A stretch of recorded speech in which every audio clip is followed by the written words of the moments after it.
Dans le précédent épisode, on avait parlé des coulisses d'Iron Man 2. Aujourd'hui, on va parler de ses résultats économiques, mais seulement à la fin de l'épisode. D'abord, il faut parler d'un événement très important qui s'est passé pendant la post-production du film. Le rachat de Marvel par Disney.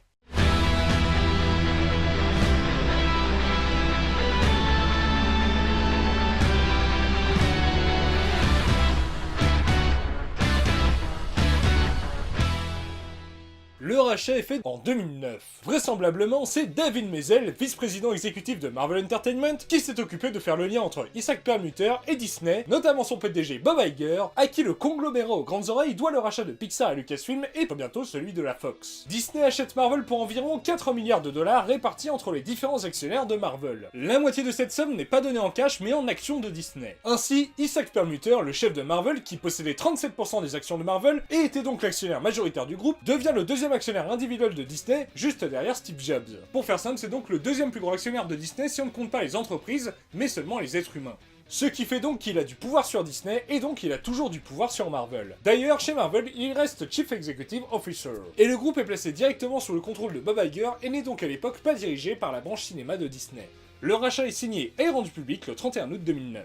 Même si je n'ai trouvé aucune news là-dessus, je suis prêt à parier que Disney a remboursé la dette de Marvel auprès de Merrill Lynch. Parce que quand t'as payé 4 milliards pour acheter une boîte, t'es pas à 500 millions près pour t'assurer de ne pas perdre les droits des persos. Et comme ça, si par hasard le Marvel Cinematic Universe se plantait et s'arrêtait, Disney aurait la possibilité de relancer les films Marvel quelques années plus tard ou éventuellement de vendre les droits des différents persos. Donc à partir de maintenant, on va admettre que Marvel n'a plus son problème de prêt à rembourser. Je me suis dit que dans mes vidéos, je pourrais à chaque fois additionner les bénéfices des films pour voir à partir de quel moment le rachat est devenu rentable pour Disney. Mais pour ce faire, il faudrait aussi prendre en compte ce que Marvel gagne sur les comics, les séries télé et les produits dérivés. Mais la plupart de ces chiffres sont confidentiels, donc j'ai abandonné l'idée. Repassons aux faits à tester. Chose assez étrange, après le rachat, David Maisel, qui était président du conseil de Marvel Studios, haut exécutif de Marvel Entertainment et l'un des instigateurs du rachat, a décidé de quitter le groupe et j'ai pas compris pourquoi. Il reste crédité au générique de Iron Man 2, Thor et Captain America, car les films étaient bien avancés quand il est parti. Il a ensuite été embauché par Rovio Entertainment, éditeur et développeur de jeux vidéo, pour qu'il supervise le développement et la production du film adapté du jeu phare de la boîte, Angry Birds. À la tête de Marvel Entertainment, il est remplacé par Alan Fine, qui est arrivé dans le groupe en 1996 et a dirigé avec le temps plusieurs branches comme le marketing ou la vente de licences. Il a été nommé président du groupe et depuis il est donc crédité comme producteur exécutif sur tous les films et séries produits par le groupe Marvel. Il est logiquement décidé que la branche ciné de Disney allait distribuer les films de Marvel Studios, mais la société de production était sous contrat avec Paramount, qui devait distribuer Iron Man 2, Thor, Captain America, Avengers et Iron Man 3. Disney a laissé les droits des 3 premiers films à Paramount, mais a négocié le rachat des droits de distribution des 2 derniers. Et au passage, quelques années plus tard, Disney a racheté les droits des autres films à Paramount.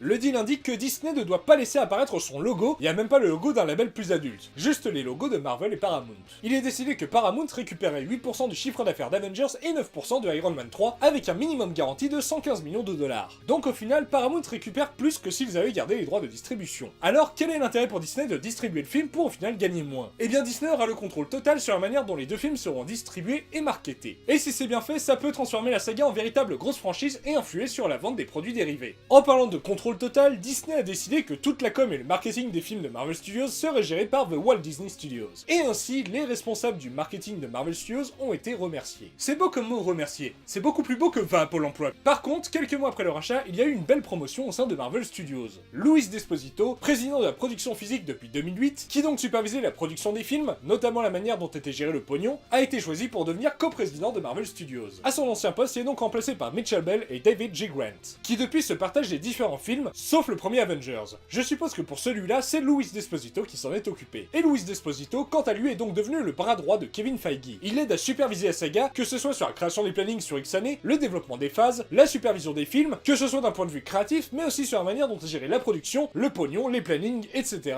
etc. Mais aussi la supervision des séries télé. Ah oui, c'est vrai qu'on n'a pas encore parlé des séries télé.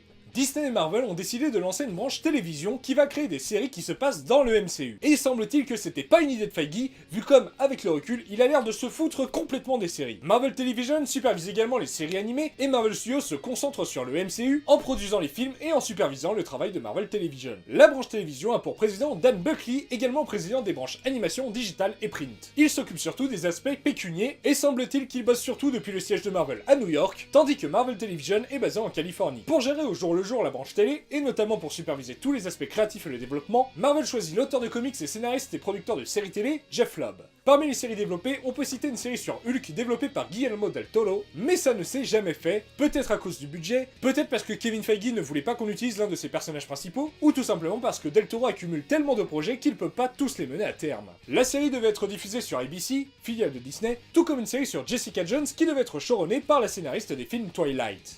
La série a été abandonnée mais relancée quelques années plus tard pour Netflix, et c'est la même showrunneuse qui s'en est occupée. En 2011, Marvel Television a aussi développé des séries Cloak and Dagger et Mockingbird pour ABC Family, et une série Punisher pour la Fox. L'équipe de Marvel Television est allée s'installer dans le bâtiment ABC au sein du complexe Walt Disney Studios à Burbank, à côté de Los Angeles. Ce bâtiment accueille également les équipes de distribution de la branche ciné de Disney, mais aussi les équipes de ABC et ABC Studios, avec qui Marvel Television a collaboré pour toutes les séries du MCU. Au passage, la branche animation de Marvel a installé ses locaux en 2012 à une dizaine de minutes en voiture de Marvel Television, au Disney Grand Central Creative Campus à Glendale, qui accueille entre autres la boîte qui crée les attractions des parcs Disney, ainsi que les studios Disney Toons et Disney TV Animation. Le reste du groupe reste néanmoins dans ses locaux. La direction du groupe est la branche comics à New York, et Marvel Studios au Manhattan Beach Studios, avec qui Marvel avait signé un deal pour y tourner 4 films. On reparlera en temps voulu de l'intégration de Marvel Studios et Television au sein de Disney. Il est temps de s'intéresser aux résultats économiques d'Iron Man 2. Le film sort le 28 avril 2010 en France et le 7 mai aux États-Unis. A noter que l'avant-première a eu lieu le 26 avril au cinéma El Capitan sur le Hollywood Boulevard, dont le bâtiment accueille également un petit centre commercial, un Disney Store et le studio du Late Show de Jimmy Kimmel sur ABC. Je vous laisse donc deviner à quel groupe appartient ce cinéma. Donc même si c'est toujours Paramount qui distribue, on sent qu'il y a un début de lien entre Marvel et Disney. Et by the way, c'est au cours d'une interview peu avant l'avant-première que Kevin Feige a pour la première fois nommé la saga Marvel Cinematic Universe. Le film a rapporté environ 624 millions de dollars au box-office mondial, donc 40 millions de plus que le premier opus. Retirons la part qui va au cinéma et aux impôts. Et maintenant, retirons la part que récupère Paramount. Et maintenant, retirons le prix du budget, et Marvel fit donc un bénéfice d'environ 87 millions. Le film a donc beaucoup rapporté, mais moins que le premier film. Mais n'oublions pas que, comme pour Iron Man et l'Incroyable Hulk, cette valeur se rapproche de la réalité, mais n'est pas la bonne, parce qu'il y a des royalties à payer à tel ou tel membre de l'équipe du film, et en même temps, il y a des placements de produits, et le film en a pas mal, et vu le succès du premier film, il y a moyen que les tarifs aient bien monté. Et aussi, le film fait de la pub pour les produits dérivés qui sont très importants dans l'économie des blockbusters. Donc pour le moment, malgré l'échec de Hulk, Marvel s'en sort bien. Et avec le rachat par Disney, ils ont moins à faire attention à leurs dépenses économiques et ont la force de frappe de l'équipe marketing du plus grand groupe d'entertainment au monde. Tous les voyants semblent être au vert, mais pour que la saga perdure, il faut que les films suivent en marche, notamment Avengers. Au passage, c'est au moment de la sortie d'Iron Man 2 que Whedon a commencé les négociations pour réaliser le crossover et il a signé en juillet 2010. Et il faut absolument que ce film marche car tous les studios le scrutent, et s'il ne marche pas, non seulement ce sera la fin de Marvel Studios, mais ce sera aussi la fin de tout le genre super-héroïque. Mais d'abord, il y aura Thor, et ce sera justement le sujet du prochain épisode. En attendant, si vous avez aimé cette vidéo, n'hésitez pas à la liker, à la commenter et à la partager, ça fait toujours plaisir, à bientôt.